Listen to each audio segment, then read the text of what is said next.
मनुष्य के इच्छाओं का अंत नहीं। अरविंद कृष्णम जी महाराज गोपीगंज नगर के खड़हट्टी मोहाल स्थित प्रिंस भवन में आयोजित 7 दिवसीय कथा के तीसरे दिन कथा प्रवक्ता पंडित अरविंद कृष्णम जी महाराज ने कहा कि बगैर ईश्वर की शरण में गए इस जीवन से मुक्ति नहीं मिल सकती। मनुष्य की इच्छाओं का जहां अंत नहीं है, ऐसे में भगवान के कथा श्रवण मात्र से ही हर बाधा और चिंता दूर होती है। श्रीमद् भागवत कथा के मुख्य आयोजक त्रिलोकीनाथ विजय कुमार द्वारा कथा में श्रोताओं को आरती के पश्चात प्रसाद वितरण कराया गया, जहां प्रमुख रूप से सभासद डॉक्टर आनंद मोदनवाल, मुकुंद लाल, विजय कुमार अग्रहरी, राजेश कौशल, लक्ष्मी देवी, आकाश गुप्ता, आदित्य, डॉक्टर श्रेया गुप्ता, डॉक्टर श्रुति गुप्ता, माला उमर, अक्षत गुप्ता सहित अन्य भक्तगण उपस्थित रहे।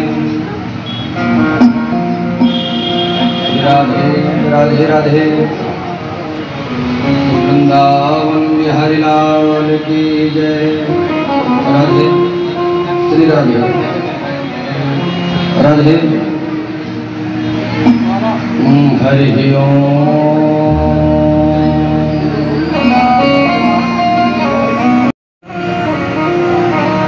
धियं सदा परिभवग्निमभीष्टदोहम्